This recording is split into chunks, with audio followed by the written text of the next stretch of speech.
भारत चीन सीमा पर होने वाले चीनी घुसपैठ की संख्या बढ़ी। 45 दिनों के अंदर 120 बार भारतीय सीमा में घुसे चीनी सैनिक। पूरे साल में 240 बार घुसपैठ, सूत्रों के हवाले से खबर।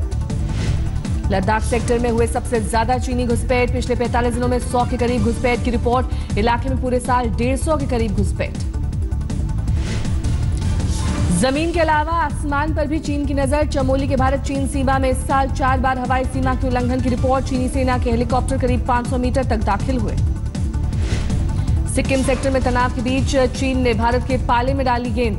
कहा, भारत बुलाए अपनी सैन्य शक्ति, विकल्प का इस्तेमाल भारत की नीति पर निर्भर। चीन की कम्युनिस्ट पार्टी के अखबार में भारत के खिलाफ जहरीले लेख। 1962 से भी कड़वे सबक सिखाने की लिखी गई बातें। प्रधानमंत्री नरेंद्र मोदी के इजरायल दौरे का आज दूसरा दिन। कुछ ही देर में इजरायल के राष्ट्रपति से करेंगे मुलाकात। आज दोपहर में नेतन्याहू और मोदी की बैठक में कई बड़ी डील को मिल सकती है मंजूरी। शाम 4:30 बजे साझा प्रेस कॉन्फ्रेंस। इजरायल से ड्रोन खरीद सौदे के साथ ही कई अहम रक्षा सौदों पर होंगे हस्ताक्षर। कृषि और तकनीक के क्षेत्र में दोनों देशों के बीच कई अहम समझौतों की उम्मीद। इजरायल में रह रहे भारतीय प्रवासियों से भी आज पीएम करेंगे मुलाकात। 4000 प्रवासी भारतीयों को मोदी का इंतजार। तेल अवीव में करेंगे संबोधन। मुंबई हमले में मारे गए यहूदी परिवार के बेटे मोशे से भी आज मिलेंगे पीएम मोदी। 10 साल के मोशे के पिता 2008 के आतंकी हमले में हुई थी मौत। इजरायल दौरे के पहले दिन साझा बयान में पीएम मोदी ने कहा, आतंकवाद की बुराइयों का संकल्प के साथ होना चाहिए विरोध। Resolutely oppose the evils of terrorism, radicalism and violence that plague our time.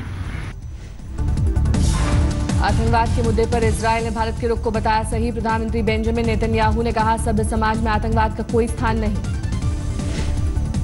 But I have to say that we also face common challenges, and the first of it is to defeat the forces of terror that rampage through the world. Israel में Netanyahu ने हिंदी में किया स्वागत तो मोदी ने Hebrew में दिया जवाब। नेतन्याहू ने कहा, 70 साल से भारतीय पीएम का था इंतजार। बीजेपी नेता किरण महेश्वरी के खिलाफ एफआईआर। चुनाव में गलत दस्तावेज और जानकारी देने का आरोप।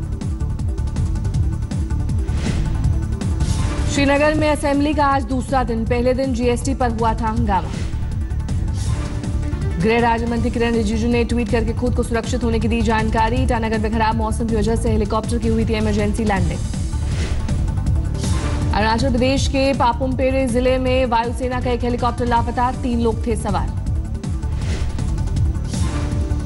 सेना में खराब खाने का मुद्दा पहुंचा कोर्ट। दिल्ली हाई कोर्ट के एक जवान की अर्जी पर 10 जुलाई से करेगा सुनवाई। जाकिर नाइक मामले में प्रवर्तन निदेशालय की जांच में बड़ा खुलासा। फंड की हेराफेरी के लिए जाकिर ने बनाई थी फर्जी कंपनियां। गोरक्षकों के समर्थन में आए वीएचपी नेता सुरेंद्र जैन। कहा, मीट लॉबी बहुत मजबूत, गोरक्षकों के खिलाफ करते हैं हिंसा।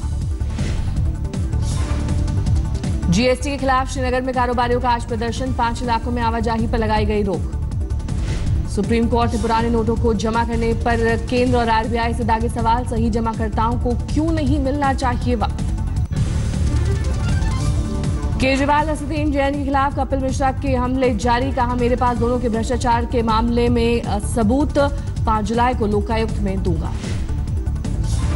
पश्चिम बंगाल की सीएम ममता बनर्जी ने राज्यपाल केशरीनाथ त्रिपाठी के खिलाफ खोला मोर्चा। धमकाने का लगाया आरोप। कहा, मैंने इस्तीफा देने की सोच ली थी। राज्यपाल ने जताई हैरानी। शिवहर से बीजेपी सांसद रमा देवी का खुलासा। लालू के बेटे तेज प्रताप को दान में दिए थे 13 एकड़ 12 डिसमिल।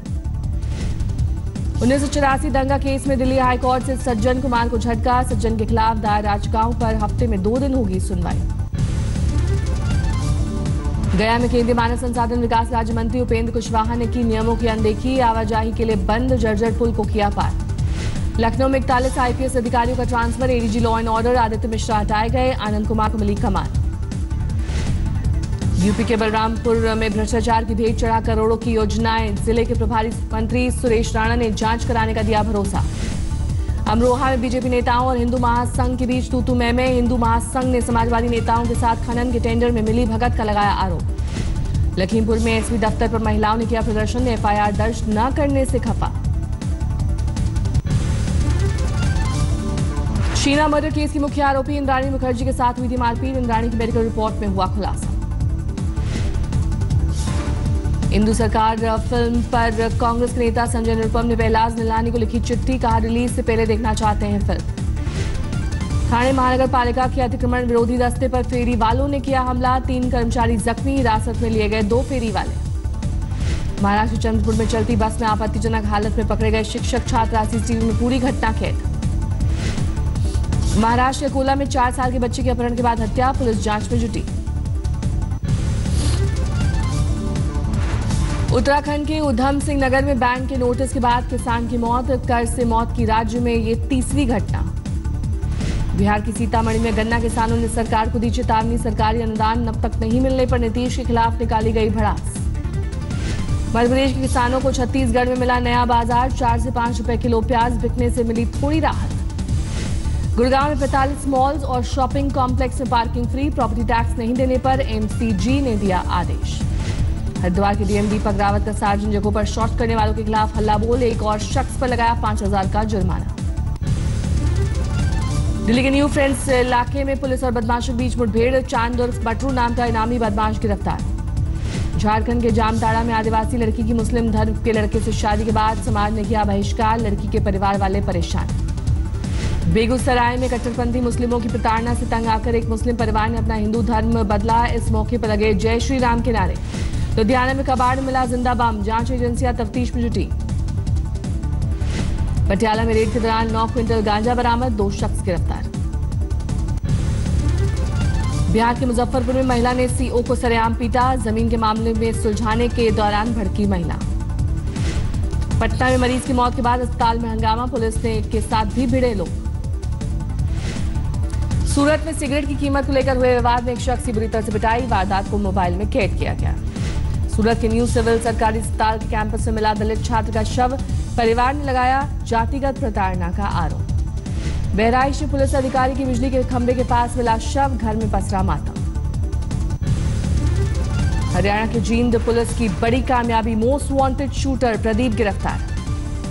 यूपी के मिर्जापुर में मालिक की दलित महिला नेता को गांव के दबंग ने पीटा, पुलिस ने दर्ज किया मामला। कन्नौज में ससुराल वालों ने दहेज के लिए 1 साल के मासूम सहित विवाहिता को मारकर आग के हवाले किया, हिरासत में मृतका की सास लेकिन पति फरार। काशीपुर में बेटी की मौत पर संदेह होने पर मायके वालों ने खुदवाई कब्र, ससुराल वालों ने बिना पोस्टमार्टम करवाई थी लाश दफन। कांगड़ा जिले में 2 बसों की टक्कर के बाद लगी आग, 35 लोग घायल। इलाहाबाद की करौली पुलिस ने शातिर चोर गैंग के 4 सदस्यों को पकड़ा, 10 लाख से ज्यादा की चोरी का सामान बरामद। देवरिया में एक दुकान से 2.5 लाख रुपए का भरा बैग लेकर चोर हुआ रफू चक्कर, सीसीटीवी से वारदात को सुलझाने में जुटी पुलिस। एमपी के खरगोन में अनुसूचित जाति आयोग के अध्यक्ष के साथ 4 और घरों में डाका, पुलिस ने 4 बदमाशों से कार, बंदूक, कारतूस, ज्वेलरी की जब्त। इंदौर में ऑनलाइन ठगी करने वाले गिरोह का सरगना गिरफ्तार, सैकड़ों लोगों को लगा चुका है चूना। अजमेर के गेस्ट हाउस से जुआ खेलने की 14 मशीनें जब्त, पुलिस ने कैश भी बरामद किया, सरगना गिरफ्तार। पटना में बैठकर अमेरिका के लोगों से करोड़ों की ठगी का भंडाफोड़, 4 शातिर साइबर अपराधी गिरफ्तार। बिहार के किशनगंज में रेड लाइट एरिया से भाग निकली छात्रा, तस्करी मामले में 3 गिरफ्तार। राजस्थान के सवाई माधोपुर में एसआई ने की आत्महत्या, खुद की सर्विस रिवॉल्वर से मारी गोली। उस्मानाबाद पुलिस ने लूट के मामले में कारोबारी के ड्राइवर के साथ 3 लोगों को पकड़ा, हैदराबाद के सोने के कारोबारी को बनाया था निशाना। यूपी के बलरामपुर में पेड़ गिरने से 24 लोग घायल, मंदिर में लगे मेला स्थल पर हुआ हादसा। चित्रकूट में 3 युवकों को जिंदा जलाने की खबर से सनसनी, 30,000 के नामी डकैत ललित पटेल और उसके गैंग पर आरोप। अलीगढ़ में नशे में धुत कांस्टेबल ने किया हुड़दंग, वायरल वीडियो के आधार पर एसएसपी ने किया सस्पेंड। अयोध्या में सरयू नदी का जलस्तर सामान्य से ऊपर, पानी बढ़ने से साधु संतों ने सुरक्षित स्थान तलाशा। उत्तरकाशी में यमुनोत्री मार्ग पर घोड़े खच्चरों की लीद से मिलेगी निजात, मैन्योर बैग के जरिए लीद को किया जाएगा इकट्ठा। असम के करीमगंज में हाथियों का टेरर, कई घरों में मचाई तबाही, 25 बीघे में लगे फसल को किया बर्बाद। भारत वेस्टइंडीज के बीच 5 वनडे मैचों की सीरीज का 5वां और आखिरी मैच जमैका में खेला जाएगा कल। 2-1 से आगे चल रही टीम इंडिया के लिए सीरीज जीतने का सुनहरा मौका। कोहली कुंबले के बीच चैंपियंस ट्रॉफी की शुरुआती मैचों में नहीं होती थी ज्यादा बातचीत। टीम मैनेजर ने बीसीसीआई को रिपोर्ट सौंपी, उसमें दोनों के संबंधों का किया जिक्र। क्रिस गेल की टी20 के लिए वेस्टइंडीज टीम में हुई वापसी। गेल को भारत के खिलाफ जमैका के सबाइना पार्क में खेले जाने वाले एकमात्र टी20 मैच के लिए टीम में किया गया शामिल। महिला क्रिकेट वर्ल्ड कप में आज भारत का मुकाबला श्रीलंका से होगा। लगातार 3 जीत के साथ आत्मविश्वास से भरी भारतीय टीम के लिए राह आसान। पाकिस्तान को चैंपियंस ट्रॉफी जिताने वाले सरफराज अहमद को पाकिस्तान की टीम की कप्तानी भी सौंपी गई। इस तरह अब वो तीनों फॉर्मेट्स में पाकिस्तान टीम के हो गए कप्तान। नवाज शरीफ ने चैंपियंस ट्रॉफी विजेता टीम के हर खिलाड़ी को 1-1 करोड़ रुपए देने का किया ऐलान। टीम मैनेजमेंट के हर सदस्य को भी मिलेंगे 50-50 लाख रुपए। मुंबई क्रिकेट संघ पिछले साल स्कूली क्रिकेट में 1009 रनों की पारी खेलने वाले प्रणव धनावड़े की जारी रखेगा स्कॉलरशिप। न्यूज रिपोर्ट्स के बाद एमसीए ने किया ऐलान। 4.5 महीने की गर्भवती होने के बावजूद लक्समबर्ग की मैंडी मिनेला विंबलडन में खेलने उतरी। हालांकि मैंडी अपनी चुनौती पहले राउंड से आगे नहीं ले जा सकी। वर्ल्ड नंबर 3 रॉजर फेडरर और दूसरी वरीयता प्राप्त नोवाक जोकोविच विंबलडन के दूसरे दौर में पहुंच गए। दोनों के प्रतिद्वंदी एक सेट के बाद ही रिटायर्ड हर्ट हो गए। महिला वर्ग में टॉप सीड जर्मनी की एंजेलिक कर्बर आसानी से दूसरे दौर में पहुंच गई। कर्बर ने फाल्कोनी को 6-4, 6-4 से हराया। निर्देशक सुजीत सरकार ने बच्चों के रियलिटी शो को बैन करने की मांग की। सुजीत के मुताबिक रियलिटी शो से बच्चों पर मानसिक रूप से पड़ता है बुरा प्रभाव। सोनम कपूर के बॉयफ्रेंड आनंद आहूजा अब उनके साथ हर जगह आते हैं नजर। इंस्टाग्राम पर तस्वीर अपलोड करने से खुलासा। अदिता विवेक ओबरॉय जल्दी वेब सीरीज इनसाइड एज में आएंगे नजर। 10 जुलाई को इसे ऑनलाइन किया जाएगा रिलीज। अपनी प्रेगनेंसी को लेकर सुर्खियां बटोरने वाली फिल्म अभिनेत्री लीजा हेडन इंस्टाग्राम पर अपने पति डिनो लालवानी के साथ शेयर की गई तस्वीरों में लेकर चर्चा में। ये दोनों ही इन तस्वीरों में काफी रोमांटिक आ रहे नजर। पनामा पेपर लीक मामले में पाकिस्तान के प्रधानमंत्री की नहीं कम हो रही मुश्किलें। शरीफ की बेटी की आज पेशी। जर्मनी के हैम्बर्ग में पुलिस प्रदर्शनकारियों में भिड़ंत। 7 से 8 जुलाई के बीच G20 की होनी है बैठक। बांग्लादेश के कपड़े की फैक्ट्री में धमाका, 10 लोगों की मौत। यूएई के विदेश मंत्री ने कतर से एक बार फिर आतंकवाद रोकने की मांग की। कहा हमारे पास कतर के खिलाफ पुख्ता सबूत। ऑस्ट्रिया के हाईवे पर दिखा अजीब नजारा। हादसे के बाद सड़कों पर आई मुर्गियां। कैद करने के लिए दमकल कर्मियों के छूटे पसीने।